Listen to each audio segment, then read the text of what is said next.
Hey, guy. Oh, hey there. Hey there, how you doing? I'm splendid. I'm super, thanks for asking. Welcome, everyone, to the Coin Bureau podcast. My name is Guy, and this is my very good friend... Mad Mike Mooch. Welcome, Mad Mike Mooch. How are you today? I'm still mad. And, yeah, I can... So, Mike... It's time today to dive into the number one altcoin of them all, the king of the alts and the challenger to Bitcoin's crown as the king and mighty overlord of all cryptos. So, let's talk about Cosmic Ape Coin. It's an actual thing. Cosmic Ape Coin is an actual thing. Amazing. Yeah. But we're talking Ethereum today. Yes, that's right. All right. So, we're going to look today at, obviously, we're going to talk about Ethereum. And in this sort of first episode, we're going to do an introduction to it. And we're going to have what I call, I guess, a brief canter, if you like, through its early history. Okay. Because I've certainly found that when we were talking about Bitcoin, for me, one of the most interesting aspects of it is just how it came to be and the people involved with... The story, yeah, the origin story. Yeah, exactly. Exactly. All superheroes have origin stories, don't they? And that are mostly used to make movies. Yeah. And so or any self-respecting crypto should have an origin story too. Yeah. And Ethereum's is one of the best ones. Really? I think. Better than Bitcoin? Yeah, it's very different. Yeah. Very different, as you'll find out. Is it Marvel to the DC? Exactly. Okay. Exactly. Whatever that means. just go with it. Okay. But before we get into the history of Ethereum and all the people behind it, all the weird and wonderful characters behind it, let's actually first talk about what it is. So... loads of people, you'll have heard of Ethereum, obviously, because, as I say, it's the number one altcoin. It's second only to Bitcoin in terms of size and market cap, but it's a very different beast. So I think it's important to break that down first. So Ethereum is essentially a giant computer. Okay, and it's sometimes referred to, it's been called the world computer or a global supercomputer. And what it does, and this is a computer that is spread out across computers all over the world, and it acts as a base layer on which to build applications. Now, we've all heard this term before, applications, haven't we? Shortened to apps. Basically, applications they're computer programs that perform specific functions that are not related to the running of the computer itself. And if you want an example of an app, anything on your phone is an app. So because Ethereum is decentralized and spread across this network of computers, these apps are known as decentralized applications or dApps. dApps. Okay, so there's your first bit of jargon for the day. Yeah. dApps, apps on Ethereum are known as dApps. Okay, so there's another, when you dap someone up. That is entirely different. Okay. Yeah, that is street slang of which I know nothing. Okay. But I may have got that wrong. Maybe it's dab. It's dab someone up. Okay. Right. I'm an idiot. Well, we're all that little bit stupider. Very quickly, these dApps are built using something called smart contracts. Now, smart contracts are blockchain-based programs that act according to a set of rules that are coded into them. Okay? And because they're based on a blockchain, obviously they can't be tampered with because we know all about the properties of blockchain by now. So smart contracts are a bit tricky to get your head around sometimes. So I'm gonna give a couple of more simplified explanations as to what they are. And I think maybe as we go along in future episodes, we'll dive into smart contracts perhaps in a bit more detail. But a simple explanation is to compare a smart contract to a vending machine, let's say. So you've got your vending machine, you put your money in, and then you select what you want, you press your buttons, and then the machine dispenses what you've selected. It's kind of a three-stage process. And so what that means is if the right conditions are met, i.e. the right amount of money is put in and the right combination of letters and numbers is pressed in the case of a vending machine, then the machine acts in a certain predefined way. And there's no need for a middleman. So there's no need for anyone else or any other program to confirm it. This is how the smart contract is coded to run. Yeah. Does that make sense? Yeah. So obviously, smart contracts get a lot more complex than that. And if you're using smart contracts to make a dApp, there'll be often lots and lots of them. And you can think of them a bit like Lego bricks. So each smart contract is a Lego brick, and they're arranged in a way to make a dApp. That is a very simplified explanation. And a bit like if you make something out of Lego, if it's built incorrectly, then you have a weak point. And this is something that we'll come back to when we talk about Ethereum, probably in the next episode, because smart contracts, because they can't be tampered with, they have to be... Correct. Exactly. Yeah, they have to be good right from the start, because if there are bugs, and there often are, that's when you have a problem. Ethereum, basically, it begins with two things. It begins with Bitcoin, which we know all about, and it begins with Vitalik. So Vitalik is probably the most well-known and recognizable person in all of crypto. And this is for a number of reasons. Now, firstly, have you ever seen a picture of him? I'm not sure. He is an extraordinary looking guy. Vitalik, quick facts, as I said, born 1994 outside Moscow. His parents were computer science students at the time, so very young themselves. They separated when he was 3, and they sort of both moved separately to Canada. And Vitalik ended up moving to Canada with his father when he was 6 years old, and they went and settled in Toronto. Now, by this point, he was already something of a child prodigy. He was apparently able to multiply 3-digit numbers together when he was 5. Now, I can't do that now. Exactly. I struggle with multiplying. Unless it's 100 by... do you know what I mean? Gets calculated. Just by 50. I mean, I would struggle to multiply a lot of 2-digit numbers together. So, yeah, quite clearly he had one of those maths brain. He had a head for numbers, if you like. And body for badminton. Yeah, exactly. And he was playing a lot with computers in those early years too, which is probably the least surprising thing you've ever heard. But he was kind of developing games. He was building sort of rudimentary computer games and also playing with Excel spreadsheets. So again, this is the sort of person that we're dealing with here. And he didn't really speak properly until he was 9. He was sort of very reserved and not good with words. Very good with numbers, but not so with words. And as a result of this, he felt quite isolated when he was a child, and obviously especially at school. He was a bit of a misfit, if you like. But when he was 12, he was enrolled in a specialist school, which was sort of for very gifted pupils, much smaller class sizes and much more kind of specialized subjects. And he really found his niche here. And the experience basically allowed him to nerd out to the max, if you like. So he got into things like coding, advanced maths. He got into Dungeons and Dragons. Well, yeah, World of Warcraft, actually. There's also another story that I had a hard time corroborating, but there is quite a lot of speculation about it on the internet.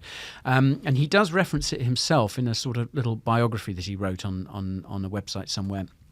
And this was, he said, I'll quote from it here actually. He said, "I happily played World of Warcraft during 2007 to 2010, but one day Blizzard, which is the game developer I think, removed the damage component from my beloved Warlock's Siphon life spell. I cried myself to sleep, and on that day I realized what horrors centralized services can bring. Oh my God. I soon decided to quit." That is incredible. So this ability of Vitalik's to write very clearly and accessibly about Bitcoin, this got him noticed by a Romanian chap who was an kind of online poker player, amongst other things, a Bitcoin devotee called Mihai Alisia. And he approached Vitalik to help start a publication that was going to be called Bitcoin Magazine. And so they kind of went into business together, and Vitalik sort of wrote for this new entity, Bitcoin Magazine, which is still going strong, actually. Okay. It's a very respected news source, online source about all things Bitcoin. But Vitalik obviously is no longer involved, but he was writing a huge amount of the content, a huge amount of the articles for it in its early days. So he was writing for Bitcoin magazine, Vitalik. He was getting paid for it in Bitcoin, obviously. And all of this time, he was also studying at the University of Waterloo. And he was studying, I think he was supposedly studying about 4 or 5 advanced courses all at the same time, and doing kind of research assistant work as well.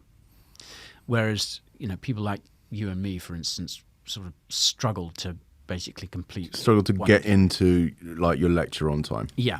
Vitalik basically, it all sounds a bit kind of bleak in a way, because he was apparently just getting up, have a quick bit of breakfast, work, lunch, work. It was basically just that. If that's what he's enjoying, then fine. Well, yeah. I mean, I guess he was, enjoying doing it, but I don't think he had much in the way of human contact. I think it was very sort of laser-focused work. Anyhow, luckily for him, the price of Bitcoin went up around this time quite significantly, and he eventually found that he was sitting on about $10,000 worth of it. So there was also this crazy story from around this time that he was about to go and work for none other than Jed McCaleb. I can't believe how often Jed McCaleb keeps coming up in our conversations. He was going to go for work for Jed McCaleb at Ripple. That's where Jed was at the time. But because Ripple was a relatively young company at the time, it made it difficult for Vitalik to get a US visa. Remember, he's based in Canada at this time. So that fell through. But that's crazy. Yeah, it's a small world, isn't it? Yeah, it's also a weird kind of alternate history as well. Sliding doors sort of moment. Yeah, exactly. So this visa fell through. So instead, he decided to take a break from university. This is summer 2013, and he decided to go traveling. He decided to take his gap year. So he visited the USA. He went to Spain. He went to Italy. He was in the Netherlands for a bit as well. He was Israel. So this just brings back to the forefront how young this person is. Yeah. Yeah. Cool. I was doing this earning Bitcoin, and then I was just, you know what? I'm gonna go try and get some clunge. I'm not sure if it was entirely or see the world. Yeah, I think probably more likely he was going to see the world. Well, actually, what he was doing, he was basically exploring Bitcoin. He was exploring the world of Bitcoin. So, and it's a kind of weird odyssey that he goes on, because he ends up staying in these kind of these sort of communes in Spain, and I think he stayed in a squat in Italy for a while, and he basically met a whole load of Bitcoiners, basically hackers, programmers, all these sorts of people, and in these various countries. And some of them are really sort of amazing characters, kind of anarchists and libertarians and people like that. And so he basically learned a lot more about Bitcoin from them. Really? Okay, so there's a kind of like a Bitcoin safari. Yeah, Bitcoin safari. Yeah, I like it. How can we market that? The Bitcoin safari. And in Israel, he ended up working on a project called Colored Coins. And this basically looked to use the Bitcoin blockchain as a means of transmitting data about real-world assets. So I think basically what it did, it used a tiny BTC transaction, like 1 sat or something, to securely transfer ownership of an asset on the Bitcoin blockchain. Got it. So this was, this is a sort of early experiment in seeing, in kind of testing what else Bitcoin could be used for. Yeah. And this time in Israel is a really inspirational moment for Vitalik, because he recognizes... Have a ball, have it all in Israel. That's from those tourist adverts. Tourist adverts, on the planes you used to have. I mean... Probably, as those adverts were probably released before Vitalik was even born. Yes. That just makes it all the more tragic, doesn't it? Yeah. So he recognized that all these people that he'd met, these Bitcoiners, were working on projects that kind of were building on top of Bitcoin, but were really, as I said earlier, they were only designing things with one specific purpose. And this was when he had his moment. He was like, why not have a blockchain that would allow you to build anything you liked on top of it, that could support any number of different programs and protocols. So By November 2013, he's wound up in San Francisco, and the story goes apparently that he went out for a kind of long walk one day on I think it was a place called the Presidio, and he kind of on this walk, he's a very big fan of walking, Vitalik. I am too. You're just getting away from things. Yeah, listening to a podcast or having a think. Yeah, just sort of Contemplating. clearing your head. Yeah, getting out in the fresh air. Well, there's another thing that you and Vitalik have in common, along with World of Warcraft. So yeah, apparently on this walk he kind of figured out how he was going to do it, and he went back to the apartment he was staying at, and he began writing the Ethereum white paper. Do you like the way I gave it? Sort of the Ethereum this summer. White paper this summer. So on the 27th of November 2013, Vitalik sent the Ethereum white paper out via an email to a handful of friends and acquaintances, people that he knew in the kind of Bitcoin and Virgin. His Bitcoin Safari people. Yeah, his homies, his Bitcoin homies. And let's just remember, let's just touch back on the point that at this moment in time, he was 19 years old. That's mental. It's crazy, isn't it? He had this 19. 19. I could barely even put my clothes. I could barely even dress myself when I was 19. God, I was drinking a lot. Yeah, it was. Yeah, and it's one of those times you feel really grown up because you're not 18 anymore. Yeah, and you're an adult, and then you look back and you realise what a total idiot you were. Well, not Vitalik. No. Because when he was 19, he wrote the Ethereum white paper. I know. It really makes me feel stupid. Oh. Anyhow, when he sent this out, he was fully expecting it to get basically pulled to shreds because, as he kind of put it, the idea seemed so simple that he imagined that either basically someone else would have thought of it and he just hadn't noticed, or there was a really good reason why no one had come up with this idea. So he sort of sent it out and fully expected to get a ton of emails back saying you're an idiot or this is why it doesn't work. And do you remember when Satoshi first sent the Bitcoin white paper out, he only actually got 2 replies, and both of those were sort of pointing out flaws with it. So I suppose once Bitcoin is up and running, people are a bit more on board with, this could actually work. Yeah, that's true. That's true. And at this point, obviously, Ethereum was just an idea. It was just a short white paper. Anyhow, this didn't happen. He didn't get pulled to shreds, and people basically read it and they got excited about it and they forwarded it on to others. So, and it's at this point that some other characters come into the story who are all going to end up playing a fairly big role in Ethereum's development, in Ethereum's story. I don't know, because you're clapping. 1, 2, 1, 2, 1, 2, 1, 2. 3, 4. Takes a lot of the high out of it. Yeah. Of that clap. How's that? We're on our way to Switzerland. Wonderful. Because about a month after the Bitcoin conference in Miami, where Ethereum was unveiled to the world, the Ethereum team set up a base in Switzerland because basically favourable tax conditions for this crowd sale that they wanted to do. And the Swiss are generally a lot more chilled out about regulations and all that sort of thing. So they went over and they initially kind of bounced around between various kind of Airbnbs for a bit until eventually someone, I think it was Anthony actually, found them a big house which became known as the Spaceship because it looked like a spaceship. Okay. And this was in a place called Zug. Zug. Zug. Which is a very nice, rich area. Aren't all areas of Switzerland rich? But apparently a particularly rich area, which is not far south of Zurich. Ah. So they were in the Spaceship in Zug, this big old house that they managed to rent out, and this basically became a kind of live workspace and the centre of the whole Ethereum operation. And so there was a large crowd of people coming and going all the time from the Spaceship. And this included the likes of Mihai and his girlfriend Roxana.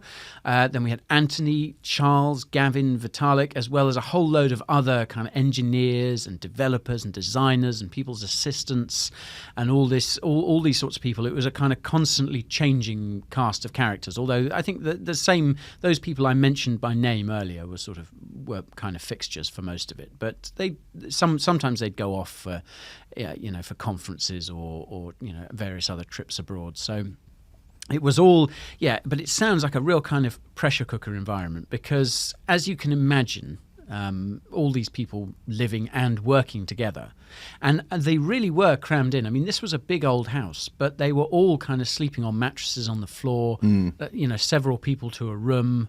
A couple would have to sort of be on one mattress in the same room as someone else. As you can imagine, it all got a bit pressurized, and they apparently let off steam. They would watch Game of Thrones. That was a favourite of theirs. They would have barbecues, and they would go on bike rides. Nice. So, not quite throwing themselves into the swimming pool from the roof, but then, as I say, I don't think they had a swimming pool.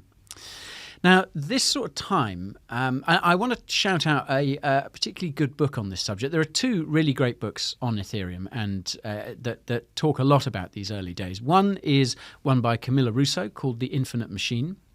And then another more recent one is a book by Laura Shin, who is another crypto podcaster and journalist and writer.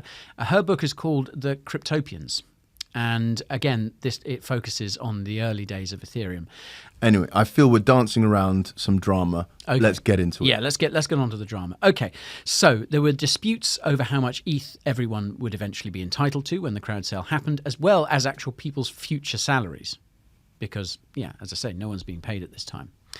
Charles became kind of increasingly unpopular for his behaviour, supposedly, while Amir was still working on coloured coins. And many felt that, why are you doing that when we've got this? Exactly. Yeah. So there was tension there. And I think everyone just pressure cooked together.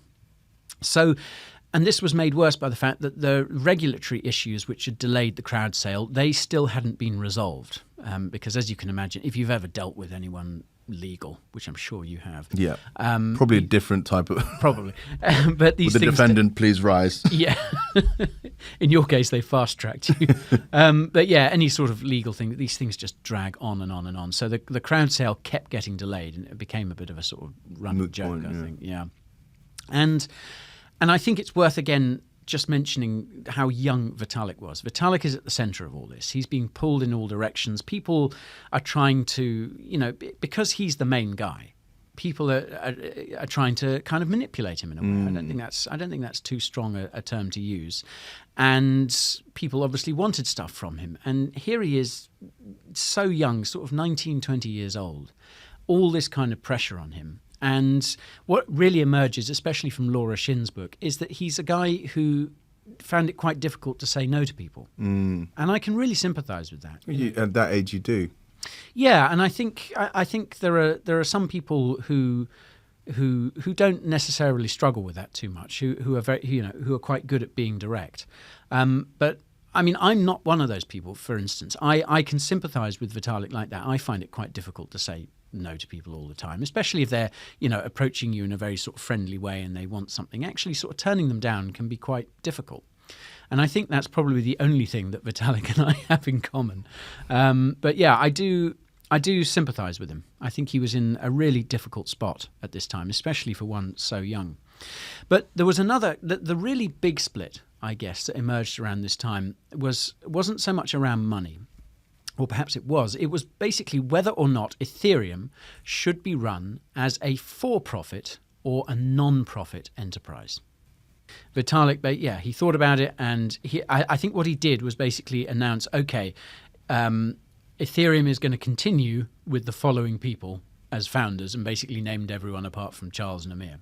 So it was a bit like... a school like picking teams at sports in the playground. Yeah, someone's always got to be last. Yeah, it was usually me. Or I was trying to think one of those horrible sort of TV talent show auditions. It's like, yes, the following people will be coming to London. Stand up. All the people sitting down, you're no longer wanted.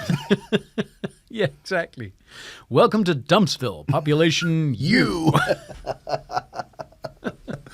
Now, this crowd sale brought in around, it was conducted in Bitcoin. So it brought in around $18 million worth of Bitcoin. But they then sort of set to arguing. Half the people were like, right, we should sell this Bitcoin now and change it into fiat so as we can pay people and, cover all the costs of running this organization. Obviously, these costs are going up all the time. And other people, especially Joe Lubin, who was sort of the money man, he had his hands on the purse strings. He was like, no, we can't convert it yet. We need to sell it. It might go up. There were all sorts of other implications. Anyhow, unfortunately for them, the price of Bitcoin declined quite a lot in this time. So they ended up only getting around $15 million. So they kind of lost out on $3 million because they didn't sell the Bitcoin as it came in. And then finally, after a load more internal strife, more kind of arguments and stuff, Ethereum officially launched on the 30th of July 2015, which I think is a good point to kind of bring this episode to a close. So I just want to, just to sort of round it off. I mean, so it basically took from Vitalik having this idea of this platform on which this blockchain platform on which you could build anything that wouldn't just be for one particular purpose. The uses are endless. Yeah, they really are. So it took about 2 years for this initial idea to actually become a real thing. And all these clashes of personalities, there was a lot of greed involved. I don't think you can get away from that. And the fact that they were all trying to, as I said, do something that hadn't really been done before, I think these are all factors in why it took so long. It sounds nightmarish at points, but I think it must have also been pretty cool at times, when things were going well and when people had managed to stop arguing for 5 minutes. But yeah, so there we are. As I say, end of July 2015, Ethereum finally launches into the world. And there is, I can tell you, a lot more fun in store for Ethereum from this point on, which we will start to look at next week. So next week, we'll dig a little more into Ethereum's history. But I also want to start looking at some of the things that it makes possible, some of the things that Ethereum basically brought to the crypto space, which is the really important stuff to know about Ethereum. But again, like I said earlier, I think the history of it is so fascinating. All these characters, and we'll see more of a lot of these people as we go along. And of course, a lot of them, especially the likes of Vitalik, Charles Hoskinson, Gavin Wood, are still really big names in the crypto space. And what happened to Amir? Amir and the other guy, Charlie. Charlie Hoskinson? Charles Hoskinson. So he's the CEO of Cardano. Oh yeah, that was it. And then there's the other one, Polkadot or something. Yes, Gavin Wood is Polkadot. So those are kind of two rival platforms for Ethereum. But Amir, what do we know about him? Amir Chetritz, like I said, he's the most mysterious of the bunch. I think he now he basically took his money and kind of faded into the background. He's probably having a very nice time. He's probably on a yacht, not listening to this. Yeah, having a nice cup of tea. Nice. I hope so for his sake. That would be great, wouldn't it? And I mean, everyone is kind of still involved in crypto to some extent or other. But I guess the sort of big three that emerge from this are Vitalik, obviously, and Charles Hoskinson and Gavin Wood. But there's a lot more to come from those guys next time. Wonderful. Thanks, everyone. We'll see you next time. Bye.